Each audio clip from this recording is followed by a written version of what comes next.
But he's just developed really well. He's always wanted to be a good horse. He acts like a good horse. He trains like one. He switches on and switches off when you tell him to, and just a class animal, and we're so lucky to have him. Obviously, we got to ask the big question that everybody's wondering right now. You win very impressively the Tampa Bay Derby in a mile and a 16th. I know there was some talk before that race from Brian, from some other people involved with the horse, that you were kind of thinking Pate Mile was the best option for him going forward. Obviously, if a performance like that, the Derby dreams got to start entering the mind a little bit. Where do we stand right now as far as where that decision is? Yeah, so we're going to take a shot with the Derby trail still. We're going to keep going on that track and see how far he can take us. The family that we all work for, I just can't say enough great things about them. They're just amazing people, and they deserve to have really good things happen to them. And I don't know if he's the one that's going to take him to the promised land. I mean, obviously there's limitations with pedigree and whatnot, but he's done nothing wrong. And they would really like to proceed forward with trying to get him to the first Saturday in May. And Brian is going to try to get him the best he can on that day and see where the chips fall. We haven't really made a plan in terms of what's between now and then, but just hoping we can get him there and hope he runs great. I'll be at the Wood Memorial, so you should send him to New York. I mean, I'll be at the Bluegrass, so you can send him to Bluegrass. Okay. Yeah, I'd say there's a good chance he ends up in one of those. So you're looking at, he's definitely probably going to run another prep, because I know the thought was with the Pate Mile that if he ended up going there, he probably wasn't going to race again. So you're looking at potentially another prep before the Derby. Yeah, I thought with the Pate Mile, the 8 weeks would have been good because you're cutting him back and going back to one turn. And I think, just being totally honest, I think eventually long term, his best days are probably going to be around one turn. But horses change and horses surprise you. And he ran so well the other day. And I know he got away with, a fairly easy fractions, but he finished in 29 and change going the last 5/16. And I don't, most sprinters can't do that after running, close to 7/8 of a mile. So I think that he has the ability to do it, and the owners really want to go, and that means a lot. So I think we're just gonna do our best. Hunter Rankin with us, part of the Owen Almighty team on the Derby Trail. Sean Collins, Louie, hanging out with you on BloodHorse Monday. You talk about this, 8 weeks off, cut him back in the Pate Mile, and maybe trying him in the Bluegrass or Wood Memorial, whatever, Florida Derby, whatever it might be, ahead of the Kentucky Derby. Are you able to separate in your mind? Because I can't do this. I'll be very honest. Something we say in horse racing is if a horse doesn't win the Derby, we're not going to hold it against him. And I feel like we do that anyway. And then we see horses like Whitmore finish last in the Derby, go on to obviously stellar careers. Fierceness last year for sure. Sierra Leone is part of that photo finish for the three-way, but doesn't win again until we get to the Breeders' Cup Classic, that kind of stuff. Do you think, your ownership group will be able to tease apart those things and be, kind of okay with whatever happens that way? Yeah, these guys are. It's a family. It's the Boersma family, and Travis, the guy we all work for, and then Peyton, his son. Peyton is actually with us, and he's our COO, and he's just an amazing guy. He's just getting ready to graduate from the University of Kentucky, but they've actually been in the game a little longer than what Flying Dutchman's been around, and they've bred horses on their farm in Oregon. They've really done a lot more than what people know about, and they've seen the highs and lows, maybe not at the level of being on the Derby Trail, but they know horse racing, and they know that it doesn't always go your way. And they're incredibly reasonable. They know the challenge, but they also know the opportunity. And I think for them, as much as anything, this is about the experience of having a horse with a chance and enjoying the day and bringing their whole family. And when you look at it from a logical perspective, maybe you would decide to say, you know, we'll go to the Pat Day Mile and we'll you know, stretch him out maybe if he's good enough down the road or whatever. But you know, people aren't in the business to go to the Pat Day Mile. I mean, I hate to say that, but That's right. so That's right. so it's and it's once we made the decision, it's exciting for all of us too, because you never know on that day what can happen. I mean, you know, strange things happen in that race, and so we'll hopefully be there, and we'll hopefully have a chance at it. And look, I mean, I haven't hosted any Road to the Pat Day Mile shows. Yeah, I'll say that. Yeah, that hasn't happened yet in my career. No offense to Pat Day himself, but you know, I'd rather Maybe run. I mean a little offense to Pat Day. Don't put words in my mouth. You don't know. Maybe. That. You know, personally, for me, if I ever owned a horse, you know, I'd much rather run like 7th, 8th in the Derby than win the Pat Day Mile. Ooh. So, you know, it's one of those things. Poll question. I like that one. Okay. I'd much rather do that. I just, you know, I'm right there with you with that. You know, we have the opportunity to be in the Kentucky Derby. I think I mentioned on this show a few weeks ago, I like when people give the horse the chance to go to the Derby. Yeah. And so you have a very good 3-year-old on your hand, but you also mentioned a little bit about the ownership group. I know you guys just kind of recently purchased a farm near Lexington. You're picking up some mares at the sale last year. You mentioned how you were looking for fillies when you had first picked up Owen Almighty. So just kind of take us through kind of how Flying Dutchman's involvement in the game is currently evolving. Yeah. Well, we've got a very committed owner and ownership family, and as I said, his son Peyton has been really helpful to our team with how we're approaching, you know, what we're doing, and it's just great to have not only Travis, who's really interested in this, but Peyton and all his brothers and their mom Jen.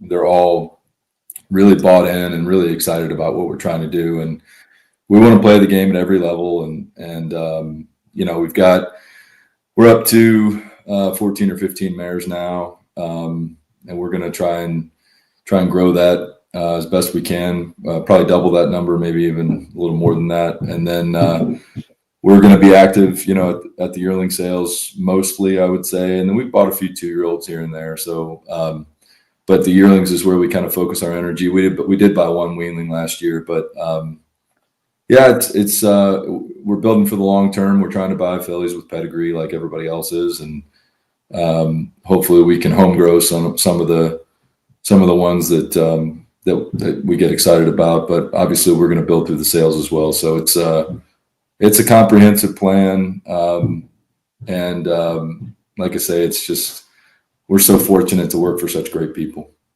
You mentioned buying yearlings and more than 2-year-olds, for example. Is there a part to that you could help us out with? Is there a part of your strategy as a group to take on yearlings rather than 2-year-olds? No, I love shopping the 2-year-old sales. I really do. It's very difficult. It's very, when you buy the types of horses that this family wants to buy, especially in the 2-year-old game, you know, it's very hard to buy some of those horses. I mean, I think with the yearlings, we've found that we can just compete a little bit easier on what we're trying to buy. It's not to say that we're not shopping the 2-year-old sales, because I actually really believe in the 2-year-old sale market, and I really believe that you know, it's a good place to buy a good horse. But we just haven't been as fortunate yet in that market. We've been, I think we've just done better at the yearling sales, and because of that, I think we're going to continue to build that way. All right, you mentioned it. We hear the last name Boersma. We know that's a Dutch last name. We know about Oregon, so of course coffee has to be involved. That's how it works. You involve Oregon, you involve the Pacific Northwest.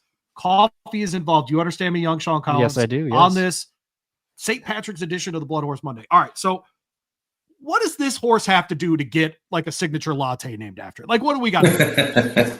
That's not a question for me, but I'm sure he could get one if he wins the Derby. Maybe we'll.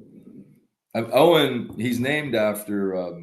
You know, they have this naming process. They name the horses right after you buy them. So right after you buy them, or right after they're born, they're named within 24 hours.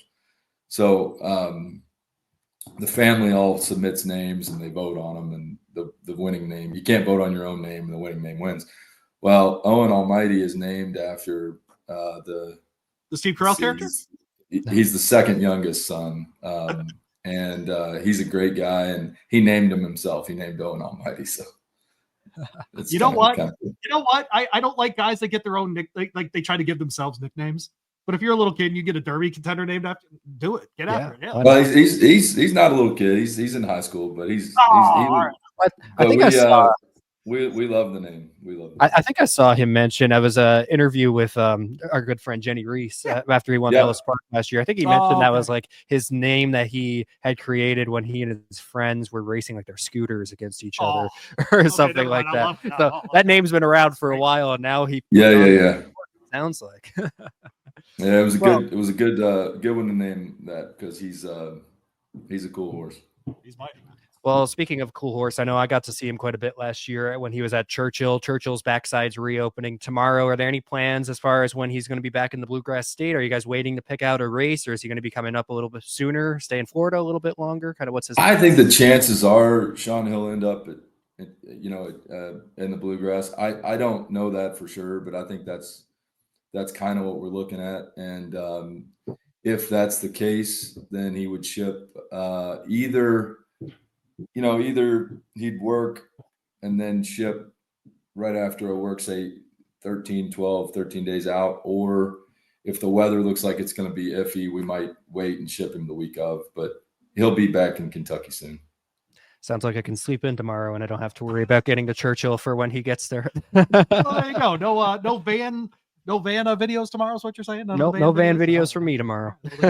Please, Hunter Rankin joined us from Flying Dutchmen Breeding and Racing, the Owen Almighty connections there. Well, safe trips the rest of the way. Hopefully we'll see you first Saturday in May, or Sean will run into you at Keeneland. I'll see you at the Aqueduct, whatever it might be. Thank you. We appreciate you, man. Thanks so much. Appreciate it, guys. No problem. There you go. All right. Well, I guess the news there, of course. Going on with the Derby Trail. And by the way, I like it. I like the move. I know you do too. I was very unpopular last year because I thought the Endlessly folks made the right decision. I thought they made the right decision good. too. Right. I thought it was good for them to take the shot. Owen Almighty and Endlessly show this one right here. But you're talking to a Kentucky Derby super fan, so I'm like, hey, you got the points, you run. So I'm glad to hear they're taking the shot. I do really like him, and I think he's a versatile horse. We've seen him win on the lead last time, but we've seen him sit off the pace and run well too. Yep. So I think that's really going to help him out. The tail, it's obvious, right? That's not the question at all. And we brought this up numerous times. If Brian never mentions the Pat Day Mile, are we talking about distance? Probably not. I mean, there would be some people that would be, but I don't think it would be as big of a debate. And I got to say, I mean, this is part of that, this is part of those conversations. And I appreciated Hunter talking about this, where the family, if you're in this ownership and you've got a serious Derby contender, Owen Almighty is a serious Derby contender. Let's call it what it is, right? I mean, if we're only wondering distance, that puts him in the category with, I don't know, every other freaking horse in the race. Yeah. Right. Every horse we have that question about. And so if that's the question and you've got that's an honest horse, he shows up every race. Yeah. Every single time. Well, how many horses that we've had questions of distance have ended up winning the Derby? Correct. Yeah. That's happened all the time. All the time. So the talent's obvious. Hopefully it keeps developing. Brian Lynch knows Churchill as well as anybody. Yeah. He really does. So this is, I just think it's going to be in his backyard, Right. It's just spectacular. So hopefully up here for Bluegrass, it's exciting that he'll be running again. Yeah. I have really appreciated about this Derby Trail that we're seeing the field sizes start to tick up. Yeah. Right. And that's a good thing. I don't know if it's because they implemented the rules about it, but it's working if that's what it is. But are we going to be drinking some Owen Almighty lattes on the show after the first Saturday in May? How long until we get those turned around? He liked that question, didn't he? Yeah. Well, we'll talk to our guy Frank Angst up next, and just a reminder from our friends at OBS that the seeds of success are planted in the spring, and nowhere do buds and talent bloom more than the OBS April sale of 2-year-olds in training. 9 graduates from OBS April have won grade 1 races since 2024, including the Champagne and Hopeful Stakes. And with the most recent being Cavalieri winning the prestigious Beholder Mile. We talked about her last week. Yep. The 2-year-old source for the world is Fertile Ground for Victory. See who blossoms next at the OBS Spring Sale from April 15th through 18th. They got, you get that tax refund, go buy a horse. That's how this stuff Exactly. works. Yeah. So speaking, Is that what we're doing? Boy, I've never gotten a tax return like that. Frank Angst never gotten a tax return big enough to buy a horse. Not a good horse. No. Yes. Not a good one. We bring Frank in, of course, for our dollars and cents segment. But of course, we want to start with that OBS recap. Frank, of course, one of the big stories early on was the weather. Once the wind started to, subside a little bit, we saw some more normal times for workouts and different things. What did you think? A pretty successful sale overall? Yeah, I mean, it just nice overall. Finished up numbers wise better than last year. You always like that. Had a big horse sell for $3 million. A son of Gun Runner. OBS record, I believe, right? Yeah, and great story there. The consigner Eddie Woods, a longtime pin hooker at the OBS sales. He plans to retire after OBS April. He might have another trick up his sleeve next month, but as it is now, quite a nice walk off as he consigned a $3 million Gun Runner colt. And what do you that's very much a story of that type of sale. That the colt went out there and worked 9 3/5, co-fastest furlong of the work session, and just kept it all together through the ring and impressed the buyer, Donato Lani for Sedan Racing. So just a terrific story all around there.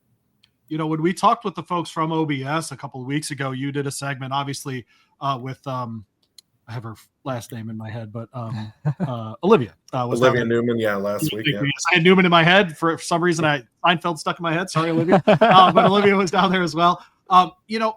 We hear Hunter just now, right, talking from the Flying Dutchman perspective about buying yearlings because of the competition at these 2-year-old sales, how competitive it gets.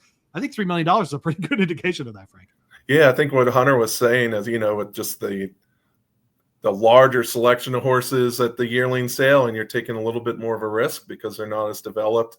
They feel like they can go in there and find some horses that better fit their price point.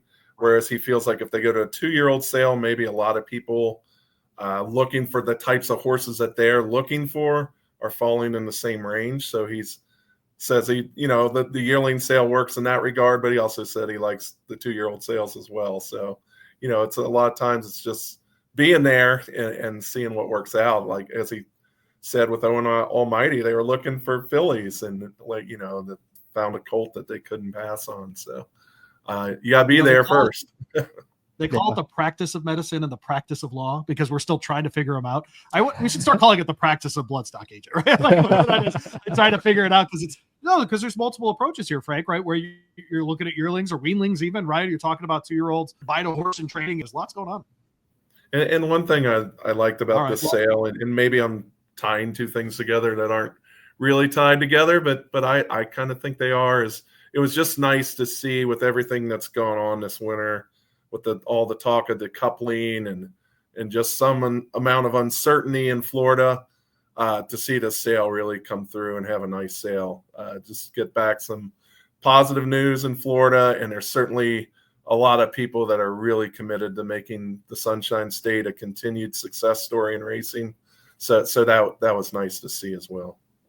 You mentioned Florida, and we've heard some talk about changing of that bill and moving it around in different ways. It's not any better for horse racing, correct? In terms of what? The legislature has made some changes to that bill, to the decoupling bill. None of that is better for horse racing, correct? Yeah, I mean, you still don't. I don't really want any version of a decoupling bill to go forward. Right. That they should be tied together. The racing license, the casino license would not exist without the support of racing. Right. So that was put in place from the beginning, and I think it needs to be that commitment needs to continue. And I know in the dollars and cents segment this week at bloodhorse.com, of course, go check out Frank over there. Get the Derby Dozen with our guy. Who's our guy that does a Derby Dozen? Byron King. Oh, Byron King. How about that? Little Byron King on the website as well. Of course, you catch all the Sean stuff and Frank stuff, of course, over there as well. You did a piece on the Oaklawn show pools, and this is something for those of us around the country. We see these on the simulcast, and we always think, man, it would be nice if they did that at X track, whatever our home track is. So what is this piece about, and how do you think this incentive works? Yeah, I really do. I think it's a great incentive to get people out to the track. And this will be in tomorrow's edition of BloodHorse Daily. It comes out tonight, so however you want to look at it, but it's dated tomorrow. So if you're a subscriber, be on the look for that. If you're not a subscriber, go to bloodhorse.com and sign up under BH Daily. It's free. It's a completely free publication. And there's an app that goes with it that's state of the art. It's as good as an app that's out there. Anyhow, so if you're not familiar, Oaklawn Park, for their on-track patrons, they pay a higher show pull payout than what everybody else gets for that show payout. The show payout nationally is a 17% takeout, but on track it's only 10%. So you're usually looking at a higher, well, not usually, you're going to get a higher payout. And the people that support the people that go to Oaklawn have really supported that wager. On their big days, on the day that Torpedo Anna won the Azeri, on the Southwest Stakes Day, they like 25% of their handle, on track handle, is through that wager. And on a normal day, just for the whole meet, it's around 20%. Wow. So it's really delivering. Wow. It's really become people like a bargain, and they see that it's a good thing. And so much of racing has marketed the pick sixes and pick fives, and I mean, that's fun. I try to hit them, probably mistakenly so, but they're really tough to hit. B, you're going to be competing with the best players in the world, including computer robotic wagering syndicates. That makes it really difficult. Those types of players are not in the show pool, A, and B, you get a higher payout if you're at Oaklawn to do that. And, when you go to Oaklawn Park, it's quite an amazing thing. Is a half hour before the races, people are lined up to come into Oaklawn Park. And when they had started this wager, there was a few years there that their on-track attendance had fallen below 5 figures, which is rare. It has since come back up. It's over 11,000 last year, and they're looking like they're going to have that again this year. So, I mean, it's the type of wager that I think brings new people into the sport. It's the type of churn wager. People can try to keep it going. Correct. If it's a group of 5 people and everybody kicks in $5 to get it started, and you go 4 races and you lose, you're kind of like, well, we lost, but ultimately you lost $5 is one way of looking at it. Or maybe you keep it going and you cash out a nice price. Or maybe you're betting it yourself, and it's just supplies some beer money. It's really an approach. It also fits in with Oaklawn's overall approach there. They're really trying to provide affordable sports entertainment. They keep their prices low for beers, for a Coke, the concession stand, and it all fits in with come out and have a great day. Come out, bring the family out. I mean, we all know what major sporting events cost these days. And this is an alternative of having a great day and really enjoying yourself. And to me, all that lends into creating new fans, which frankly, if you look at the handle numbers overall and knowing what that computer robotic wagering teams are putting more and more money in each year, and yet the overall handle keeps going down, I don't know that nationally or the approach, like this is an approach that's working. Right. It's bringing people out to the races and creating new fans, and we need more of that. I will say it definitely does the job, because I remember when I went to Oaklawn a couple of years ago, I was with my buddy Alex, and we looked up at the screen and we saw the 2 different show payouts, and we were like, what's going on there? Wait, you can bet more or win more money if you're betting on track. Right. So he and I started playing show bets the entire rest of the day. Usually I never bet the show bets at all, but the entire rest of the day we made sure we had a show bet. And as I used to be a tour guide at the Kentucky Derby Museum, so we talk to people who are not involved in racing all the time. And a lot of times, like when you're kind of explaining to them how to bet, you're showing them how to bet, they do lean towards that show bet because they know that's probably their best chance of winning something. And for them, the thrill is just winning something. It doesn't matter how much they win. They want to say that they went to the trek and they won something. So that's definitely a good entry point for a lot of people. The other part of this that really works for Oaklawn in particular is with the field sizes. Yeah. The show betting is actually worth it as well, right? So it makes sense in more than one way. It encourages you to get to the track. it's a bet where, hey, my horse just has to finish in the top 3. It's not complicated, right? You're not figuring out some kind of complicated part of horse racing that way. And the third part is when you have 11 horses in a field, you're going to get a payout on the show. It's not going to be 210 every race or something, right? So, I mean, that's the other part of this as well, that it really does work for Oaklawn. Wanted to ask you too, Sean St. Patrick's Day edition of this. Frank, I know you get to vote in the NTRA polls, and you've got a filly on top. Yeah, I usually, because I always vote based. It's a certain art to it. You look at what horses have already accomplished and what horses are coming back. But I really ultimately want to go with what you've accomplished this year. So I really just landed on Torpedo Anna as the top horse because she was horse of the year last year, and she's come back and won her first race. At some point, I might want to see her face males again, which she has previously. But for now, to be horse of the year and open up with a nice win like that was enough for me to put her at number 1. I've certainly been impressed by White Iberio locked in mind frame. Sierra Leone will be starting this weekend. So really exciting group of older horses this year. Knock on wood. It's let's keep that going. I wanted to ask you, Frank, because you've done this kind of research before for a Sierra Leone return this weekend. Sean and I will talk about that at the end of the show. Is it important as an older horse to have a good first race, or is it less important, say, than, you've shown, hey, if you're coming off of a win as a 2-year-old, you want to win your debut to win the Kentucky Derby, etc. Does that first race matter in a big way for a 4-year-old? I mean, I think that the Derby angle, it's so important that you don't miss a step because there's only so much time to get ready. Right. I think with an older horse, you just want to keep progressing, toward the year-end Breeders' Cup, really. So I don't think there's as much of a rush. I mean, these days with the number of times that horses race, usually most every time the trainer's looking to win, quite frankly. You don't see a whole lot of trainers kind of race their horses into shape anymore. Sierra Leone, I mean, he is that come from behind style. So he does, he can create his own luck for sure. He has won plenty. He's run well and won races where there really wasn't much pace. So it's not like he's completely pace dependent, but it probably helps him a little bit if he gets something to run at. Which that's beyond his control, but boy, he's a tremendous horse and can kind of create his own luck too. I think you want to see him run well. That's for sure. We get into the 100-pointers this week, Frank. Be honest here. Obviously, all of us at this table follow this very closely. We start with the Iroquois in September and all that sort of stuff. But for your own personal, I know, for example, you love Colt Battle. It's okay to say, we could say that out loud. That's a horse that you really love. He's going to run in a couple weeks here in that Arkansas Derby. When does Frank Angst really start to try to pare down who these great horses are? When the post positions come in.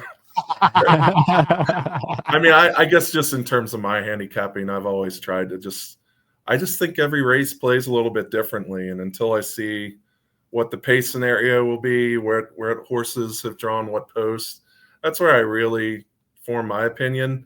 But I certainly have my opinions on what horses have looked good so far.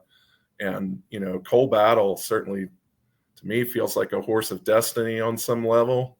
I think the Oaklawn group of 3-year-olds this year has been really good, and he's at the top of that. But Journalism and Sovereignty ran as well as you can run, and Citizen Bull has come right back from his juvenile championship. So it's looking like a really good – and Disco Time I'm ready to see again too. So I just think it's a really good crop this year, a lot of good horses to watch. It's really balanced and all throughout the country, all the different preps. I'm excited to see all of these 100-pointers because, frankly, we're seeing they're just going to drop poster into that field for the Ruby, for example, right? It's just talent everywhere, even horses that we haven't seen yet this year. Yeah, and on top of that, you've got some legit front runners, some legit stalkers, some legit closers. So it's not like you're kind of trying to guess who's going to be where. It's like you have legit horses that can adapt to any scenario. Travis Stone always puts out that the pace scenario, the 5 different types of runners for the Kentucky Derby, and I always appreciate it. And this year I'm expecting, essentially 4 in each box. Yeah. Right? I mean, it's going to be pretty spread out. It's going to be even. spread out. So there you go. Well, he's Frank Angst, of course, BloodHorse.com for everything that he's doing there. Check out that dollars and cents as part of Tuesday's Blood Horse Daily with him. Again, like he said, totally free to you. Go get signed up today. It'll come straight to your inbox and never have to worry about it that way. Frank, appreciate you, buddy. We'll talk to you next week. Thanks, guys. All right, there you go. All right. Of course, this part of the show, Sean, we always love to go ahead and look forward to next week. And of course, that means busy time of year for us. And some people always ask me, hey, what's going on? What do you guys do for spring break? Derby. That's what I'm doing for spring break. Yep. My kids get to stay home because Derby. That's what this is. But we get to see the 100-point races this weekend. By the way, if you happen to be up at Turfway Park this weekend, say hi. Yeah. Sean bites. We'll I don't. It's fine. We can talk to you. It'll be totally fine. We'll be doing a little bit of stuff. I'll be doing some pre-race with my personal podcast, the Horse Racing Happy Hour, as well. So if you're up there, just come by, say hi to us. We'll be sitting at the picnic tables doing stuff, whatever. Yeah. The Ruby itself, you and I have talked about this, and it's something that I think you and I have done a good job of, but I think the sport's trying to figure out itself is, what do we do with this Turfway Park thing? Yeah. Except that you get two fills and you get Rich Strike and et cetera, et cetera. Sees the gray. Sees the gray, right? We've seen these horses come out of this prep very, very well. Frankly, endlessly, I get it. Didn't still what, 8th or 9th in the Derby, something like that. Yeah. So not the end of the world, but and I still think when he comes back into racing, he's going to be one of the stronger turf horses that we have in the country. Right, and that's the other part. Is like if he gets back to his surface, he'll be fine. We mentioned, a poster in this race. Obviously, we've talked with the California Burrito connections, all those kinds of things. Do you think we're going to see a surprise here, or do you think we'll get back to more of California Burrito asserts his dominance, or Poster's great, or Baby Max is in that spot? I don't know. I'm interested to see with Poster, because we talked to Michael Banhan last week, and they said they do expect that he is long term going to be better on dirt.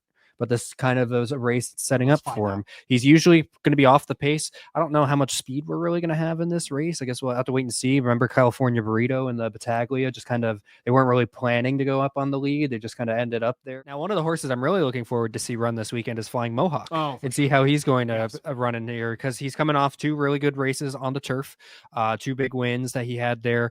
Last one being at Fairgrounds. Going to try to backdoor his way into the Kentucky Derby here, running in on the synthetic at Turfway. Won't have a race on dirt if he ends up making it, but part of the connections here, Jason Worth with 28 Racing, he's one of the co-owners here, and so it'd be exciting to see him back on the Derby trail. We saw this horse at Kentucky Downs trying to break his maiden. They run him in the Pilgrim of all things. Yeah, while still a maiden at Aqueduct, while a maiden still, right? Finishes 5th in that race. I mean, not the end of the world. Frankly, comes back, wins that maiden race next out. Comes back as a 3-year-old on debut end of January. You mentioned it, on the turf, but against winners first time, goes ahead and wins that race as well. Interesting on the breeding side of this, because it is a twirling candy mare.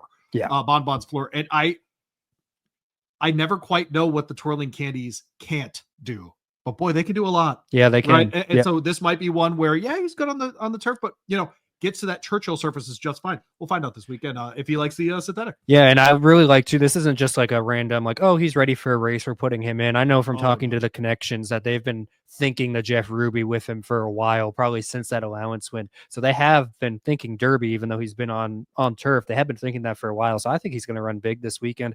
I guess it all comes down to how he takes to the synthetic. Correct. But I think he's kind of one of those interesting players that we haven't seen yet on the Derby trail, see how he kind of impacts things. We saw Whit Beckman with Honor Marie last year in the Derby itself. He's got numerous Oaks runners that we expect to see either in that race or on that trail, maybe the Acorn, Black-Eyed Susan, something like that. Flying Mohawk only adding to that. Do we like the EAKS on Jeff Ruby stakes? I think so. I do too. Yeah. I think we might have to go find Jeff Ruby afterwards.